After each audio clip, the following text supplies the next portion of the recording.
आप देख रहे हैं प्राइम टीवी, सच साहस सरोकार।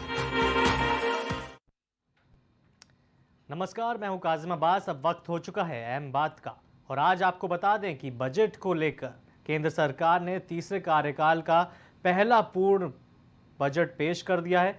इस बजट में वित्त मंत्री ने कई बड़े ऐलान किए, लेकिन सबसे ज़्यादा नज़रें इस बात पर टिकी थी कि इस बार क्या सस्ता हुआ और क्या महंगा हुआ।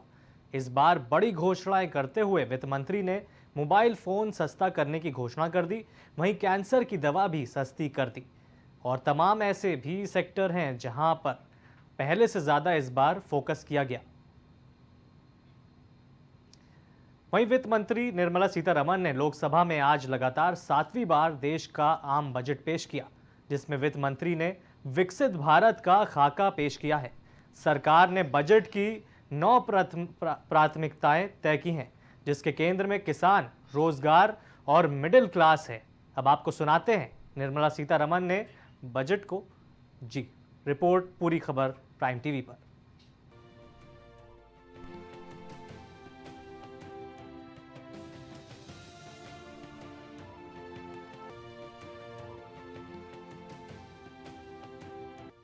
मोदी सरकार के तीसरे कार्यकाल का यह पहला बजट था और इस पूरे देश की नजर थी। लेकिन इस बार का बजट आंध्र प्रदेश और बिहार के लिए कुबेर का खजाना बनकर निकला, जिसमें बिहार की बहार और आंध्र प्रदेश की चांदी ही चांदी हो गई। दोनों राज्यों के लिए मोदी सरकार ने खजाना खोल दिया।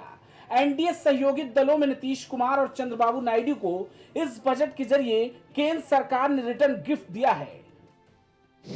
मोदी सरकार 3.0 ने खोला खजाना। बिहार आंध्र प्रदेश को मिली बड़ी सौगात। नीतीश नायडू को रिटर्न गिफ्ट। बिहार को 47,000 करोड़ की सौगात। आंध्र प्रदेश को 15,000 करोड़ की घोषणा। वित्त मंत्री ने आंध्र प्रदेश के लिए 15,000 करोड़ रुपए देने की घोषणा की है। इसके जरिए राज्य का विकास किया जाएगा। बिहार आंध्र के लिए कॉरिडोर, पर्यटन केंद्र, पावर प्लांट, सिंचाई परियोजना जैसी कई बड़े ऐलान किए गए हैं। विशाखापट्टनम चेन्नई इंडस्ट्रियल कॉरिडोर और हैदराबाद बेंगलोर इंडस्ट्रियल कॉरिडोर पर बुनियादी जरूरतों का ध्यान रखा जाएगा, जैसे पानी, बिजली, रेलवे और सड़कों पर खास फोकस होगा। वहीं इन दोनों राज्यों पर केंद्र सरकार की मेहरबानी को लेकर सपा प्रमुख अखिलेश यादव ने तंज कसा है। अगर हम यूपी का ही देख लें तो निवेश की हालत क्या रही होगी, और जो बातें आंकड़ों के हिसाब से बड़ी बड़ी कही जाती हैं, जो इनके प्रोजेक्ट चल रहे होंगे वो प्रोजेक्ट कोई समय पर पूरा नहीं हुआ है इनका। अब मान लीजिए सरकार बचानी है तो अच्छी बात है कि बिहार को, आंध्र प्रदेश को कुछ विशेष पैकेज या विशेष योजनाओं से जोड़ा गया है, लेकिन उत्तर प्रदेश जैसा प्रदेश जो प्रधानमंत्री देता है, क्या वहाँ के किसान के लिए कुछ बड़े फैसले हैं? किसान की फसल की पैदावार, उसकी कीमत के लिए क्या कोई इंतजाम है? कहने को तो याद होगा आप सबको कि पिछली बार कहा था कि मंडी और एग्रीकल्चर इंफ्रास्ट्रक्चर के लिए स्ट्रेंथन करने के लिए लाखों करोड़ रुपए हैं। अगर वो इंफ्रास्ट्रक्चर स्ट्रेंथन हुआ था तो इसका मतलब किसान की आय दोगुनी होनी चाहिए या किसान की आय बढ़नी चाहिए थी, वो तो नहीं बढ़ी। तो किसान के साथ संकट पैदा किया इन्होंने।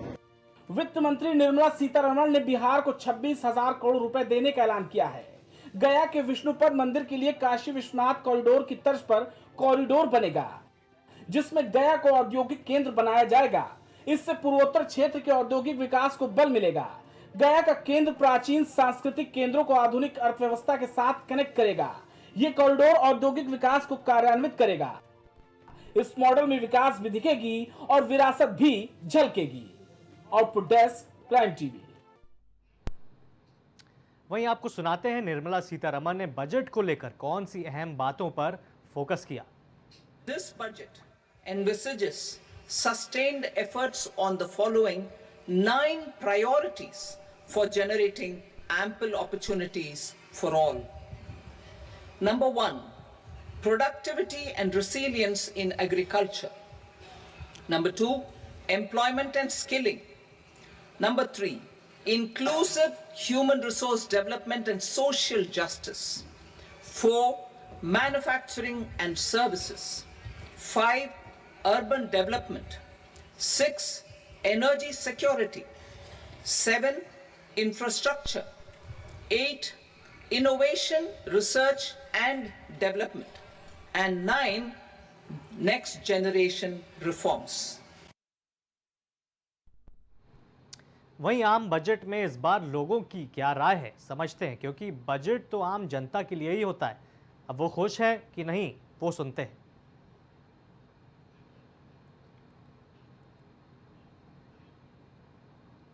वहीं अब आपको दिखाते हैं कि पहले कितना था बजट में और अब कितना है।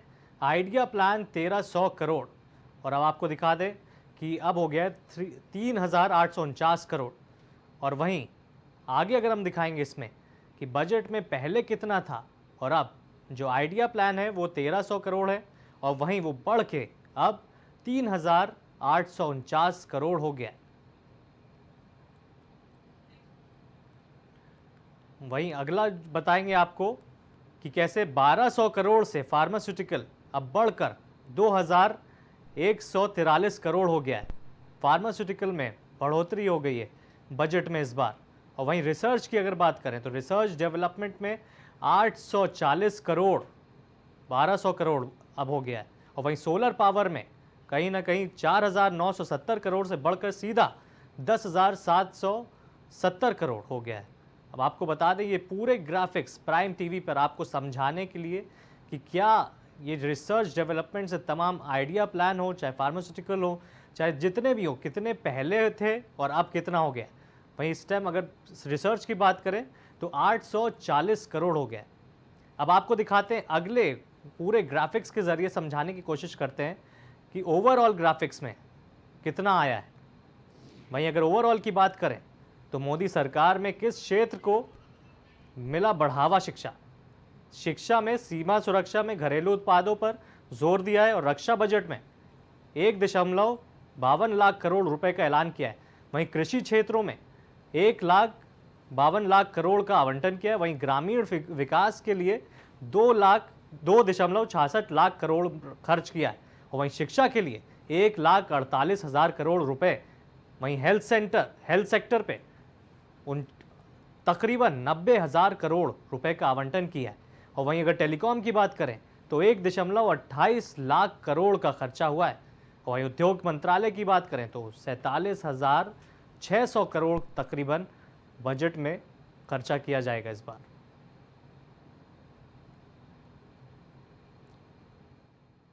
और आपको दिखा दें ये पूरे ग्राफिक्स के जरिए कि कितना ग्राफिक्स के ज़रिए आपको दिखाने की कोशिश करेंगे कि कैसे पहले का बजट कितना ज़्यादा। अब आपको दिखाते हैं कि क्या सस्ता हुआ है और क्या महंगा हुआ है। अगर बात करें सोना चांदी की तो सस्ती हुई है, वहीं लैबोरेटरी केमिकल्स महंगे हो गए हैं। वहीं अगर कैंसर की दवाई की बात करें तो कैंसर की दवाइयाँ सस्ती हो गई हैं। वहीं सोलर ग्लास महंगे हो गए। और अगर फ़ोन की बात करें और चार्जर की तो वो सस्ते हो गए और सुपारी महंगी हो गई है। वहीं इलेक्ट्रॉनिक्स सामान की अगर बात करें तो वो सस्ते हो गए, और जो दूसरी चीज़ें एक्सरे वगैरह वो भी सस्ते हो गए, और प्लास्टिक प्रोडक्ट महंगे हो गए। वहीं अगर टेलीकॉम की बात करें तो वो महंगा हो गया है। वहीं बजट पर विपक्ष और बीजेपी में वार पलटवार का सिलसिला शुरू हो गया है। सबसे पहले प्रधानमंत्री ने क्या बोला वो सुनाते हैं। और उन्होंने कहा कि देश के हर वर्ग को शक्ति देने वाला बजट है। देखिए, 11वें बजट का मतलब एक तो निरंतरता है, किसी प्रकार का जैसे कह सकते हैं बहुत उठापटक उस तरह की चीज़ संभावित नहीं है। दूसरा, जहाँ तक टैक्स की बात है, इनडायरेक्ट टैक्स करीब करीब पार्लियामेंट से बाहर हो गया है जीएसटी के रूप में। वो जीएसटी काउंसिल तय करती है, तो इसलिए वो आकर्षण का मुद्दा अब नहीं रह गया है। अब मुद्दा ये आता है कि इनकम टैक्स का, तो इनकम टैक्स में संभावित है किसी प्रकार की छूट, लेकिन उससे ज़्यादा जो मुझे लगता है कि ये जो बजट आगे बढ़ने वाला है वो विकसित भारत के लक्ष्य को लेकर के आगे चलने वाला है। वो चाहे आप इंफ्रास्ट्रक्चर डेवलपमेंट की बात करें, दूसरा चाहे आत्मनिर्भर भारत अभियान की बात करें, और मुझे सबसे ज़्यादा जो लगता है 2-3 सेक्टर्स पे जिस पे ज़्यादा जनता निर्भर है वो है कृषि क्षेत्र, ग्रामीण क्षेत्र, या इस प्रकार से कह सकते हैं एमएसएमई और मैन्युफैक्चरिंग सेक्टर, यानी कि इंडस्ट्रियल सेक्टर, जो मोदी सरकार का एक प्राथमिक जो कह सकते हैं प्रायोरिटी में रहा है, उस पर ज़्यादा फोकस होने की उम्मीद है, क्योंकि कृषि क्षेत्र को अब परंपरागत तरीके से, यानी कि जो हमने 60 के दशक से शुरू किया, उससे हटना पड़ेगा।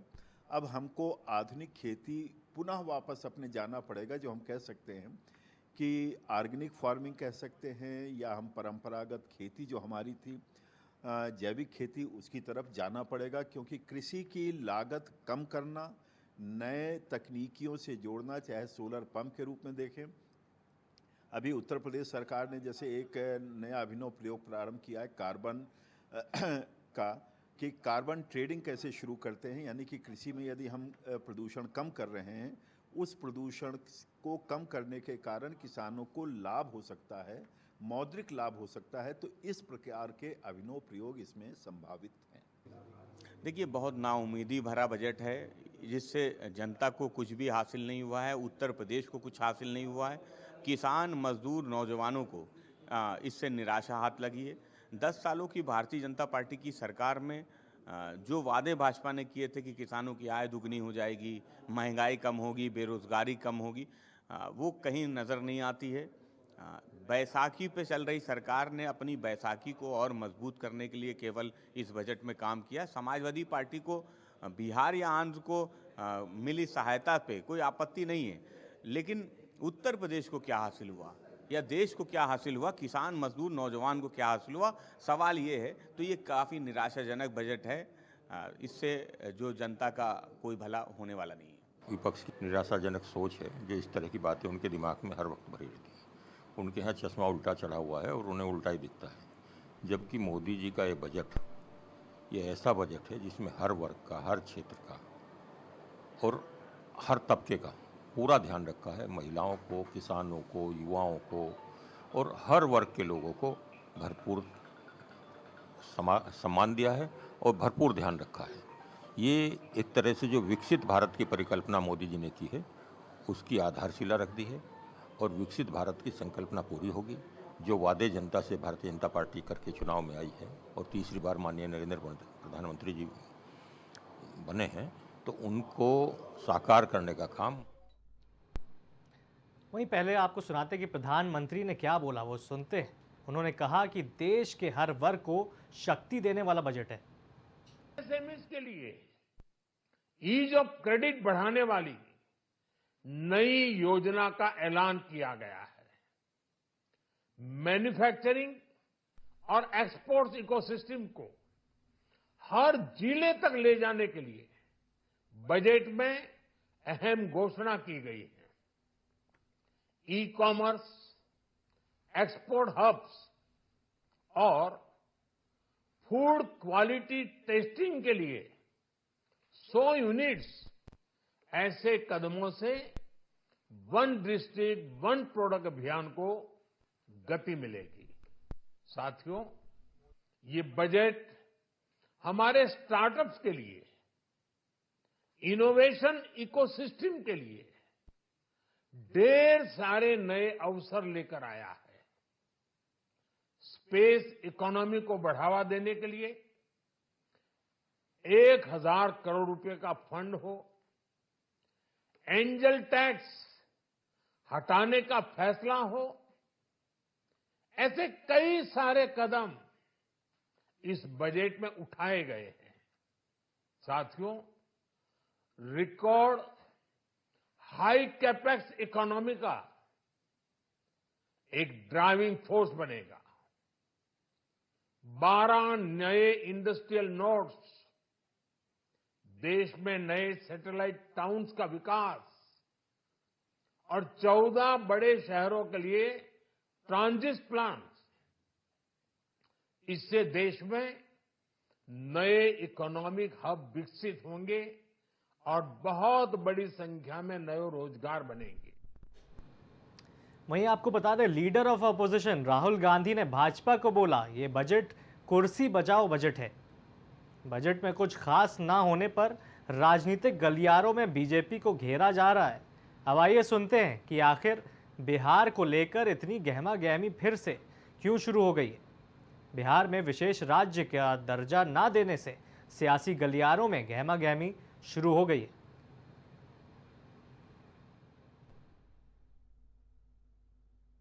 जगह कितना आंदोलन, पटना, दिल्ली, कहाँ कहाँ नहीं कितना हुआ है, सब आप जानते हैं। और हम लोग कर रहे थे, लोग जितना काम करवाए उसको देखने के लिए आए, सहमत नहीं कराया।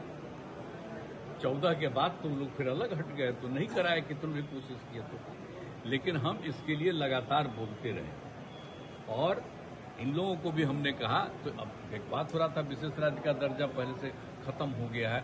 हम लोगों ने ही कह दिया कि विशेष राज्य का दर्जा दीजिए या विशेष अधिकार के लिए मदद दीजिए, यहाँ के लिए जो जरूरत है बिहार के लिए, क्योंकि बिहार को भी आगे बढ़ना है। हाँ, विशेष राज्य का दर्जा नहीं मिला है। 13 करोड़ जनता है बिहार के, इसमें तो मिलना चाहिए। हम शुरू से मांग कर रहे हैं विशेष राज्य का दर्जा, नहीं मिला। हाँ, इसीलिए हम लोग बचाव करते हैं।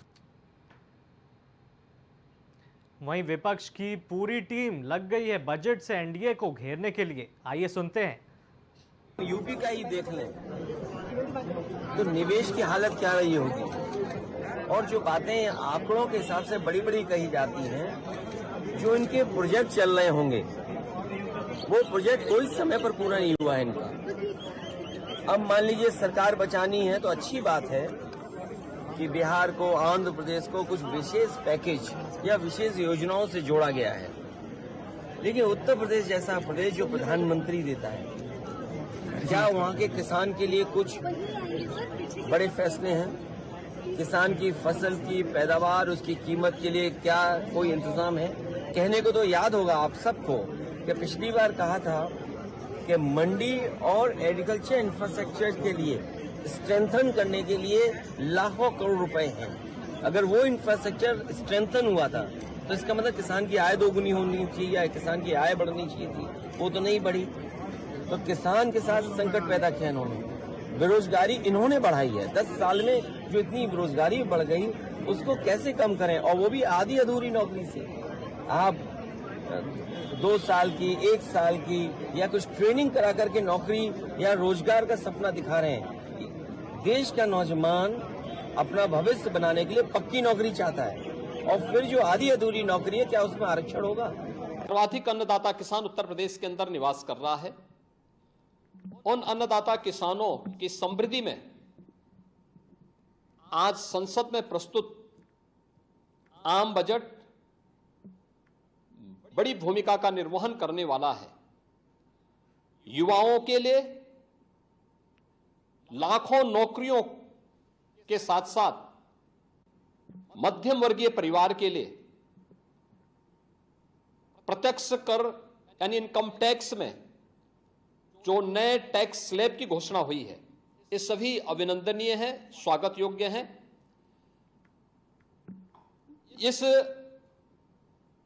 पूरे बजट को अगर मैं कह सकता हूं कि यह बजट भारत को $5 ट्रिलियन की economy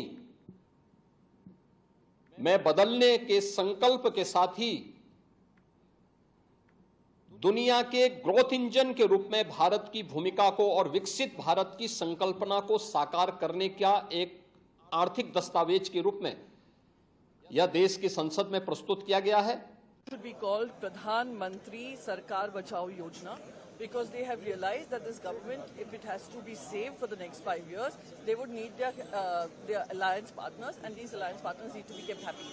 2 states that have been focused off is Andhra Pradesh and Bihar. After denying Bihar a special status, after denying Andhra Pradesh a special status, they've given funds. What is unfortunate, however, is that Maharashtra continues to be ignored by the centre. Maharashtra has become a state where you keep sucking in money from, a cash-rich state where you keep taking money from, but do not give it money for its infrastructure needs and its development. जो है वो relief fund की जो है हमें आश्वासन दिया गया है, so we are very happy. वहीं बजट में बिहार को क्या क्या बड़ी सौगात मिली है वो भी बताएंगे, और पूरे बजट में क्या बड़ी बातें हैं वो भी आपको बताएंगे। बिहार में जो बजट की सबसे बड़ी सौगात मिली है इस टाइम, आपको बता दें कि पूरे बजट में सबसे ज़्यादा जो बात चर्चा हो रही है वो हो रही है बिहार को 41 करोड़ की सौगात मिली है। काशी की तर्ज पर बोधगया में मंदिर कॉरिडोर बनेगा। वहीं रोजगार पर दिया गया विशेष ध्यान। आपको बता दें रोजगार के लिए 2 लाख करोड़ 50 लाख नए रोजगार के अवसर पैदा होंगे। 500 टॉप कंपनियों में इंटर्नशिप का मौका मिला है। आपको बता दें, रोजगार पर बजट में इस बार बड़ी बातें ये है। और वहीं बजट में किसानों का खास ख्याल रखा गया। वहीं कृषि के लिए 1.52 लाख करोड़ का आवंटन किया गया और वहीं 32 फसलों की 109 नई किस्में जारी होंगी। आपको बता दें, वहीं आंध्र प्रदेश का रखा गया विशेष ध्यान। इस पूरे बजट में आंध्र प्रदेश की नई राजधानी के लिए वित्तीय सहायता, अमरावती की विकास के लिए 15,000 करोड़। और वहीं अगर विद्यार्थियों की बात करें तो वो उनके लिए विशेष योजनाएं, शिक्षा, रोजगार, कौशल के लिए 1.48 लाख करोड़ रुपए, वहीं शिक्षा के लिए 10 लाख रुपए तक मिलेंगे लोन। आपको बता दें कि बहुत सारे बजट में बड़ी बड़ी सारी बातें हैं। शहर विकास पर भी फोकस किया गया। आपको दिखाते हैं ये ग्राफिक्स, स्पेशल ग्राफिक्स के जरिए अहम बात में, जहां पर 100 बड़े शहरों के लिए सैनिटाइजेशन स्कीम और पूरा अगर बात करें इनकम टैक्स को बताया गया, बहुत ज़्यादा आसान बना दिया गया है ऐसा बजट में। लेकिन अब ज़मीनी स्तर पर क्या होता है वो भी देखने वाला है, क्योंकि जाहिर सी बात है जब ये बजट पूरे तरीके से लागू होता है उसके बाद जनता तक कब तक पहुंचता है वो भी सवाल किए जाते हैं। लेकिन आपको इस वक्त 10 बड़ी बातें हम लोग ने बताई, प्राइम टीवी पर तमाम रिपोर्ट्स दिखाई कि बजट पर पूरा क्या क्या हुआ है आज, क्योंकि 2024 में चुनाव के बाद ये पहला बजट है और मोदी कार्यकाल का तीसरा बजट। आपको बता दें कि आज पूरे दिन इस बजट को लेकर सभी लोग ने, राजनीतिक विश्लेषक से लेकर तमाम नेताओं ने इसको कहीं ना कहीं पूरा टेक्निकली चाहे उसको फोकस किया हो, चाहे उस पर क्रिटिसाइज़ किया हो, तमाम चीज़ें हुई बजट को लेकर। और राजनीति जाहिर सी बात है, क्योंकि राजनीति तो होनी है। विपक्ष ने इस पर बताया कि ये कॉपी पेस्ट बजट है। कॉपी पेस्ट बजट यानी कि जो पुराना बजट था, इससे पहले के जो बजट है उससे अब कोई भी ऐसी तब्दीली नहीं हुई है, जिसको लेकर आपको दिखा दें कि राहुल गांधी ने भी ये बोला है कि कॉपी पेस्ट बजट। और जिसके बाद से कॉपी पेस्ट बजट जो वर्ड है उसको इतना ज़्यादा वायरल किया जा रहा है और उस पर इतना ज़्यादा फोकस किया जा रहा है विपक्ष द्वारा और अटैक किया जा रहा है भाजपा पर। आपको बता दें कि पूरा ये देख ली, कुर्सी बचाओ बजट ऐसा बताया गया। राहुल गांधी ने बोला है कुर्सी बचाओ बजट है ये। और भारतीय जनता पार्टी की ओर से राहुल गांधी तमाम कांग्रेस पर भी अटैक किया गया है। कहा गया कि देश की जनता को सिर्फ गुमराह करने का इन लोगों ने काम किया है और बजट में ख़ास तौर पर हर चीज़ का ध्यान रखा गया। वो तो जाहिर सी बात है, हम लोग ने पूरा आपको विश्लेषण करके बताया, पूरे रिएक्शंस के साथ बताया और तमाम इतने सारे उसकी इन्फॉर्मेशन दी कि आप पूरे बजट को समझ पाएंगे, बजट के पीछे की राजनीति को समझ पाएंगे और तमाम उन सारी चीज़ों को समझ पाएंगे जो इस बजट से जुड़ी है। और इस खबर पर अगर कोई हमारे साथ जुड़ रहा है उसको भी हम लोग इस टाइम फोकस करेंगे, उससे बातचीत चर्चा करेंगे और बताएंगे कि बजट कितना ज़्यादा है और क्या है।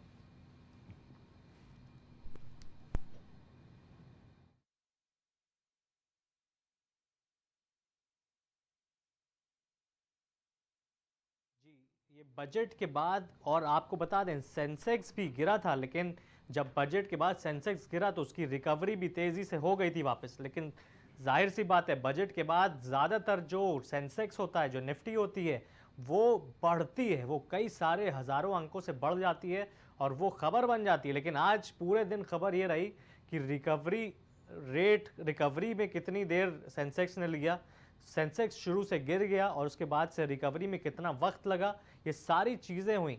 आपको बता दें कि बजट आज 2024 तीसरा बजट मोदी सरकार का सामने आया और उसमें तमाम ऐसे चीज़ें, तमाम ऐसे वादे, तमाम ऐसी बिहार से लेके आंध्र प्रदेश तक सभी को बजट में कुछ ना कुछ बड़ी सौगात मिली। और विपक्ष का ये कहना है कि ये बजट कहीं ना कहीं एनडीए अलायंस वाला बजट है, उस अलायंस को बरकरार रखने के लिए बजट है, ऐसा आरोप लगता आया है सुबह से लेकर शाम तक। क्योंकि जो जनता है उस तक ये बजट की कोई ऐसी बड़ी बात नज़र नहीं आई। क्योंकि अगर हम बात करें ऑयल की, बात करें गैस सिलेंडर की, बात करें पेट्रोल की, बात करें ऑयल इंडस्ट्री की, बात करें, ये सारी आम जनता की एक नीड होती है, रोज़मर्रा की ज़िंदगी में उसकी ज़रूरत होती है। लेकिन उस बजट में ऐसा कुछ रिएक्शन में भी लोगों ने नहीं कहा कि उनके लिए कुछ आसानी और कुछ सुविधाएं उससे हो जाएंगी बजट से। लेकिन अब देखने वाला ये है कि कुछ चीज़ें सस्ती ज़रूर हुई हैं, लेकिन जो चीज़ें सस्ती हुई हैं वो इतना इफ़ेक्ट लोगों पर नहीं करती है। इसीलिए सेंसेक्स कहीं ना कहीं गिर गया। इसी खबर पर, आज की सबसे बड़ी खबर पर राज शर्मा हमारे साथ, नेता कांग्रेस, जुड़ रहे हैं। उनसे सबसे पहला सवाल यही है राज शर्मा जी कि राहुल गांधी ने और पूरी तमाम कांग्रेस ने इसको कॉपी पेस्ट बजट बताया है, लेकिन आप लोगों की सरकार ने क्या किया है? आपकी सरकार भी तो स्टेट में है। नहीं, हमारी सरकार ने क्या नहीं किया। जहां हमारी सरकार है, जो हमारी कांग्रेस पार्टी कहती है वो करती जरूर। हमारी सरकारों ने जो भी कहा होगा, वो लेट हो जाए 1-2 महीने, चलो चलता है, मगर हम लोग उस चीज को पूरा करें। अब सवाल ये है कि जो भारतीय जनता पार्टी अभी बजट जो इन्होंने करा, मेरा तो मानना है सरकार बचाने का इनके पास, सरकार बचाने का गैजेट है इनके पास। क्या है इन पे बताइए? रोजगार के लिए क्या बताया इन्होंने? रेलवे के लिए क्या बताया इन्होंने? मैन्युफैक्चरिंग के लिए क्या बताया? बताइए। ये अपने आप में कह रहे हैं, पहले ये मेक इन इंडिया वाला नाम दे दिया था इन्होंने बजट को, अब दे दिया अमृतकाल का बजट। क्या अमृतकाल लाए? नहीं, देखिए बजट में ऐसा नहीं है कि कुछ नहीं हुआ। अगर मैं अपनी टीम से भी कहूंगा कि बजट को स्क्रीन पर अगर वो चलाएंगे तो दिखाते हैं, हम आपको दिखाएंगे कि बहुत सारी चीजें वो सस्ती भी हुई हैं और बहुत सारी चीजें महंगी हुई हैं, जाहिर सी बात है, लेकिन बजट आम जनता का बजट है ऐसा बताया जा रहा है भाजपा द्वारा। बताने को कुछ कह दो, एक्सरे मशीन सस्ती होगी, एक्सरे मशीन सस्ती होगी, अच्छा मोबाइल सस्ता हो गया थोड़ा सा। अरे और भी तो देखो, पहले कमाने के साधन तो दो। कोई भी चीज सस्ती या महंगी तब इम्पैक्ट पड़ता है, महंगी का और सस्ती का। सस्ती इसलिए आदमी चाह रहा है कि उसकी कमाई नहीं। अगर मान लो 2 रुपए महंगी भी हो जाए और आदमी के पास साधन अपनी रोजगार के हैं, तो आदमी को बुरा नहीं लगता। आप बता दो क्या करा इन्होंने? स्वास्थ्य के लिए क्या बताया? एजुकेशन में, डिफेंस के लिए इन्होंने क्या दिया? अपनी सरकार बचाने के लिए। मैं नहीं कह रहा कि बिहार को क्यों दिया, नहीं, एजुकेशन के लिए तो दिया है। एजुकेशन के लिए बोला है कि 500 टॉप कंपनियों में यूथ के लिए इंटर्नशिप लगेगी, और वही चीज बोली है जो 5000 महीना मिलेगा लोगों को जो काम करेगा। तो ये तो वही है जो आपकी तरह आपने भी बोला था, कुछ महीना मिलेगा, कुछ 1000 रुपए मिलेंगे, लेकिन ये भी वही चीज लग रही है। तो ये तो सामने आ तो गया, यूथ के लिए तो किया है। खाली इंटर्नशिप से ही मिल जाए, काम चल जाएगा? मैं ये कह रहा हूं, इनको एक चीज सबसे पहले करनी चाहिए थी। मैं तो एक प्रवक्ता होने के नाते एक इंसान भी हूं और एक टैक्स देने वाला व्यक्ति हूं, टैक्स पेयर हूं। तो मैं ये कह रहा था कि पहले जो ये सरकारी विभागों में जो वैकेंसियां खाली हैं, एज ऑन टुडे इन्होंने उसका भरने का क्या प्रावधान रखा? बताइए आप। भर देते। अब इनसे कुछ कहो तो इनके प्रवक्ता कहते हैं सारे लोगों को नौकरी नहीं दे सकते। बिल्कुल बात सही, सारे लोगों को सरकारी नहीं दे सकते, लेकिन जो सारी वैकेंसियां खाली हैं, एग्जिस्ट करनी चाहिए, वो तो भर सकते हो। अब वो भरिए। रेलवे के लिए इन्होंने क्या दिया? आप देख रहे हैं हर दिन रेलवे में एक्सीडेंट हो रहे हैं। और फिर एक और बात बताएं, इन्हें ये जो जितना अपना गा रहे हैं, ये बताते, इन्होंने अभी चुनाव से पहले, 24 के चुनाव से पहले लोकसभा के, इन्होंने अंतरिम बजट करा था। उसको आगे क्या प्रावधान, कहां आगे बढ़ाएंगे, क्या क्या इन्वेस्टमेंट हो गया? नहीं तो आप ये कहना चाह रहे हैं जो अंतरिम बजट दिया गया उसमें और आज के बजट में कोई फर्क नहीं है? मुझे अरे मैं बात एक और मेरी बात यहाँ फर्क की नहीं। पहले जो आपने आज वादा किया, जो आज वादा कर रहे, ये तो कल होगा कि नहीं होगा देखा जाएगा। पहले जो पिछले कल पे वादा किया था उसे पूरा करा, ये आप बताइए। पहले आपको बता दूं क्या दशा, ये रोड बनाते कि रोड हमने बनाए। मैं अभी 4 दिन पहले 24 या 25 किलोमीटर का सफर तय हुआ और 170 रुपए टोल फी दी। बताइए आप। इन्होंने जो रूल्स एंड रेगुलेशन उस हिसाब से उसको तोड़ के टोल फी गेट बनाए हुए। तो मैं नहीं अच्छा, इन्होंने बुजुर्गों के लिए क्या करा, सीनियर सिटीजन के लिए? मैं पूछना चाहता हूं, अगर आप एक चीज कहते हो कि मैं विपक्ष का हूं तो मैं तो कमियां गिनाऊंगा, तो भैया ये बता देंगे कि इन्होंने इस बजट में क्या अच्छा दे दिया, इन्होंने युवाओं के लिए क्या किया, उनको रोजगार कब दोगे, बुजुर्गों के लिए क्या करा, स्वास्थ्य सुविधाओं के लिए क्या करोगे, स्कूलों के लिए क्या करोगे? बेसिक इंफ्रास्ट्रक्चर नहीं है। अभी 4 दिन पहले अमर उजाला में छपा था कि बच्चे चटाई में बैठ रहे हैं। इनको किसी से फुर्सत नहीं है। नहीं, जैसा कि आप आरोप लगा रहे हैं और कांग्रेस की तरफ से आरोप लगा है कि बजट में कुछ खास नहीं, लेकिन बजट को अगर हम थोड़ा सा पढ़ें, उसमें देखें, आपने बोला कि हेल्थ केयर में कुछ नहीं हुआ, लेकिन हेल्थ सेंटर में 90,000 करोड़ का आवंटन किया गया है इस बार। और आपको बता दें, पहले के मुताबिक न्यूक्लियर से लेके फार्मास्यूटिकल, रिसर्च, सोलर पावर में भी हजारों करोड़ की बढ़ोतरी की गई। जो पहले 400-500 करोड़ होता था न्यूक्लियर पावर, वो अब 2500 करोड़ कर दिया गया है। वहीं अगर फार्मास्यूटिकल की बात करें तो 1200 करोड़ से 2000 करोड़। तो ये ऐसा तो नहीं कांग्रेस फिर से एक भ्रम फैला रही है? भैया मेरी बात सुन, क्या ये जो आप कह रहे हो गांव में व्यक्ति जानता है जो गरीब तबके पे रह रहा है, उसको किस चीज से मतलब है? तो ये विकास नहीं है, आप ये कह रहे हैं, इसको विकास नहीं कहते हैं। अरे एक और मेरी बात सुन जी, 100% कोई भी सरकार, अब मैं कहूं कि 100% ही 100% सब चीज बेकार हो गई, ये भी नहीं कहा जा सकता। लेकिन जो मूलभूत आपको तवज्जो देना है बेसिक, वो तो नहीं दे रहे ना आप। किसान को डायरेक्ट देते कि यूरिया सस्ता मिले, ट्रैक्टर में सब्सिडीज कर देते, उनको ट्यूबवेल लगाने में छूट दे देते, जिससे कि डायरेक्ट उन्हें फायदा मिलता, तब तो कुछ जाके फायदा ही होता। अब प्रधानमंत्री जी कह देते हैं मेरा गला घोट रहे हैं, उनको कौन समझाए कि अरे वो आपका गला कोई नहीं घोट रहा, आप तो देश की जनता का गला घोट रहे हो, शिक्षक का गला घोट रहे हो, छात्र का गला घोट रहे हो जी। अच्छा, आप लोग इमोशन में आके उनकी तारीफ करने लगते हैं। देश को बचाने में आगे बढ़िए, कोई इसमें कुछ नहीं, ये सिर्फ गैजेट है जी। हमारे साथ जी इस पूरी खबर पर हमारे साथ भाजपा के भी नेता अब जुड़ चुके हैं। तो कांग्रेस का ये आरोप लग रहा है कि इस बजट में कुछ नहीं है लोगों के लिए। मैंने उनको बताया कि बजट में बहुत सारी चीजें हैं, उस चीज को वो खारिज कर रहे हैं कि ये जनता तक पहुंचता नहीं है कुछ। केसी जैन जी। जी नमस्कार। पहली बात तो ये है कि पिछले जो 10 साल की सरकार रही और एक तरीके से तीसरा कार्यकाल है माननीय मोदी जी का, और यह पहला बजट है तीसरे कार्यकाल। देश पिछले 10 सालों में विकास करके कहां से कहां पहुंचा है। क्या कांग्रेस ने कभी भी किसी भी बजट को सराहा? किसी भी बजट को इन्होंने नहीं सराहा। आप देखिए कि कांग्रेस ये जरूर कहती है कि चाहे खाद्यान्न योजना है, चाहे जो है ये जो 0 रुपीस पे जो अकाउंट खुले हैं किसानों के, गरीबों के, जनधन योजना है, ये सारी योजनाएं हमारी बनाई हुई थी, ये बताते हैं। तो अगर एक तरफ ये कहते हैं योजनाएं हमारी बनाई हुई थी, दूसरी तरफ अगर इस तरीके की योजनाओं को ला करके भारतीय जनता पार्टी उनका क्रियान्वयन कर रही है, तो कह रहे कोई काम ही नहीं हो रहा है। अरे देखिए, किसानों के लिए 1.5 लाख करोड़ रुपए का बजट में प्रावधान रखा गया है, और आप स्वास्थ्य के क्षेत्र में देखिए किस तरीके से बजट को बढ़ा करके काम किया गया है।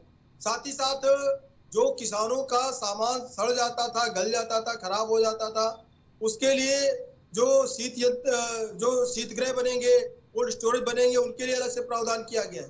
साथ ही साथ जो तमाम सारी योजनाएं केंद्र सरकार की थी, जिसमें मुद्रा लोन के द्वारा आप रोजगार करके उसको युवा जो आगे बढ़ सकता है, उसके लिए युवाओं के लिए भी जो 10 लाख रुपए का जो लोन था उसको बढ़ा करके सब्सिडी के साथ 20 लाख करोड़ रुपए कर दिया गया। जी बिल्कुल, ये सारी चीजें केसी करोड़ से ज्यादा युवाओं के लिए 5,000 रुपए मैंने सुन ली आपकी बात, मैं समझ गया। लेकिन केसी जैन जी मेरा 2 सवाल है आपसे। सबसे पहला सवाल ये कि सेंसेक्स इतना ड्रॉप क्यों हो गया जब आपने बहुत अच्छा किया, पहला सवाल ये। और दूसरा ये कि जनता खुश क्यों नहीं है आपके बजट से? विपक्ष पर तो मैं बाद में जाऊंगा। देखिए ये सिर्फ विपक्ष माहौल बना रहा है कि जनता खुश नहीं है। जनता बिल्कुल खुश है। और तो जनता के लिए डायरेक्ट क्या हुआ है? ऐसा कोई सस्ता तो हुआ नहीं जो रोजमर्रा की जिंदगी में लोगों के लिए काम आए? नहीं, देखिए अगर जनता को सहूलियतें दी जा रही है, जैसे जब किसानों की बात है, किसान क्या जनता से बाहर है? अगर जो सोलर सिस्टम में लगभग 50 से 60% की छूट के लिए करोड़ों लोगों को जो सोलर प्लांट लगेंगे, क्या ये लोगों को लाभ नहीं होगा? जनता को ये लाभ नहीं होगा? क्या लाभ होगा? अगर इसके साथ साथ सोलर प्लान होगा तो उससे क्या लाभ होगा? आयुष्मान कार्ड योजना को अगर हम बढ़ा करके उसको और ज्यादा लोगों तक पहुंचा रहे हैं, जिसमें 5 लाख रुपए तक का बिल्कुल निःशुल्क जो स्वास्थ्य सेवाएं थी, और वो प्राइवेट हॉस्पिटल, अरे क्या सोलर लगा के विश्व गुरु बना दोगे? सोलर लगा के तीसरे नंबर की इकोनॉमी बना दोगे? तो ये कह देना। और जो युवा वर्ग है, इसमें 1 करोड़ से ज्यादा लोगों के लिए, अरे जैन साहब एक बात का जवाब दीजिए। महीने की व्यवस्था काजी भाई, मेरे ये 2-3 बातों का जवाब दे दीजिए। एक हिस्सा तय किया है। क्या इसमें कांग्रेस की तरफ से आपको एक सवाल आ रहा है? जी बोलिए राज शर्मा जी। मैं सिर्फ इतना जानता हूं कि जैन साहब बड़े काबिल हैं। सिर्फ इतना बता दें कि इस बजट में बुजुर्गों के लिए क्या है, दूसरा, नौजवान रोजगार, जिनको 2014 में आपने झूठ कह के पहला वोट ले लिया था, उसको रोजगार कैसे मिलेगा? और तीसरा, रेलवे के लिए क्या किया, ये सीधा बता दें। और जैन साहब, विनम्र निवेदन है, दाएं ना बाएं, सीधे बात का जवाब। नहीं, सीधी बात बता रहा हूँ। पहली बात तो ये, आप ये बताइए राज शर्मा जी, अब तक के जो 10 बजट पेश हुए, उनमें से क्या आपको कोई बजट अच्छा लगा? कोई बजट अच्छा आपको नहीं लगा। अंतरराष्ट्रीय स्तर पे आज हम जैन साहब, आप लोग नहीं सुधर अपने सकते। हथियारों का जैन साहब नहीं सुधर सकते। भारत देश की डिपेंडेंसी आपको सुधारना बहुत मुश्किल है। अगर हम मैंने सवाल पूछा मुझसे, अरे पहले मेरा जवाब दे दो, फिर आप पूछो। आपका ये 11वां बजट है और आप लोग, काजिम भाई, ये एक बात को महत्व देते हैं। ये कैसे हुआ? मोदी जी तीसरी बार रिकॉर्ड बना लिया। केसी जैन जी, केसी जैन जी, जो इनकी तरफ से सवाल ये आ रहा है कि 11वां बजट है, तो इसमें क्या ऐसा कर दिया जो अब लोग उससे बहुत खुश हो जाएंगे? इसका आपने जवाब नहीं दिया जी। देखिए, इन्होंने ना तो पूरा बजट सुना, और ऐसा नहीं है, इन्होंने सुना भी होगा, देखा भी होगा, सब चीज को अनजाना अनसुनी करने का प्रयास करें कि नहीं, कुछ हुआ ही नहीं। हमने अभी 4-5 सेक्टर के बारे में बात की, और साथ ही साथ युवाओं के लिए 4 करोड़ युवाओं को मुद्रा लोन के द्वारा या अन्य माध्यमों के द्वारा स्किल डेवलपमेंट में बहुत ज्यादा जोर दिया गया है इस बजट में। अगर हमारी स्किल डेवलपमेंट नहीं, राज शर्मा जी, एक बात तो जाहिर सी बात है कि बीजेपी की तरफ से जो बजट पेश हुए हैं पहले भी, वहां पर कहीं ना कहीं जो बजट होते बहुत पुख्ता होते हैं, क्योंकि जो चीजें होती है वो पहुंचती तो हैं, तभी तो उज्ज्वला योजना हो या तमाम ऐसी योजना, उससे फायदा भी होता है इस पार्टी को। अरे भाई, किसानों को फायदा तो जहर खाने से भी होता है। नहीं, जहर खाने से तो अलग फायदा होता होगा। नहीं तो जहर डेली खाएगा आदमी क्या? हमने बांटा इतना, तो आप ये मेरी बात का जवाब ही नहीं दे रही है। मैं कह रहा बुजुर्गों के लिए क्या स्कीम है, दूसरी तरफ नोटिस भेज रहे हैं, फिर कर्ज माफी का एजुकेशन के लिए क्या बजट करा इन्होंने आवंटित, बनी रही, और पिछले बजट में कितना था, क्या वो पूरा कर दिया? बजट के द्वारा। और एक और बात, मेरा आरोप है, भुगतान होता है, काजिम भाई, मेरा आरोप है, पैसा बढ़ाने का काम किया इस बार 4 करोड़ युवाओं को रोजगार देने के लिए स्किल राम मंदिर और अयोध्या का नाम क्यों नहीं लिया? ये क्या छोटी बात है क्या? मेरे पुरुषोत्तम राम को क्यों नहीं याद किया? 4 करोड़ युवाओं के लिए अगर स्किल केसी जैन जी, एक सवाल ये है मेरा कि भाई राहुल गांधी ने तो बोल दिया कॉपी पेस्ट बजट, लेकिन कॉपी पेस्ट बजट लग नहीं रहा है ये। नहीं, देखिए, चाहे राहुल गांधी जी हो या कांग्रेस का कोई भी नेता हो, अब तक के जो 10 बजट पेश हुए, तमाम सारे उसमें अंतरिम बजट भी पेश हुए, किसी भी बजट की सराहना क्या कांग्रेस ने की? अगर कांग्रेस ने किसी बजट की एक बात की भी सराहना की हो, तब तो कांग्रेस का मूल्यांकन जो कांग्रेस कर रही है उसको गंभीरता से लिया जा सकता है। और जी बिल्कुल केसी जैन जी, इसी पर एक और सवाल मैं आपसे पूछूंगा, ये कुर्सी वाला बजट बोल रही है कांग्रेस, कुर्सी वाला बजट आप समझ रहे हैं? पूरा लग रहा है कि अलायंस के लिए बजट आया है, कि बिहार और आंध्रा के लिए कर दिया और लोगों के लिए कुछ नहीं किया। नहीं, देखिए, जो पिछड़े हुए क्षेत्र हैं उनके लिए करना चाहिए, और जहां जहां हमारी डबल इंजन की सरकार है उसका प्रभाव भी दिखाई देगा। यूपी पिछड़ा क्षेत्र नहीं है आपके हिसाब से? नहीं, देखिए, हुआ क्या, ऐसा नहीं, कोई क्षेत्र नहीं है। हमारे लिए सबका साथ सबका विकास का मॉडल यहाँ पर भी लागू होता है।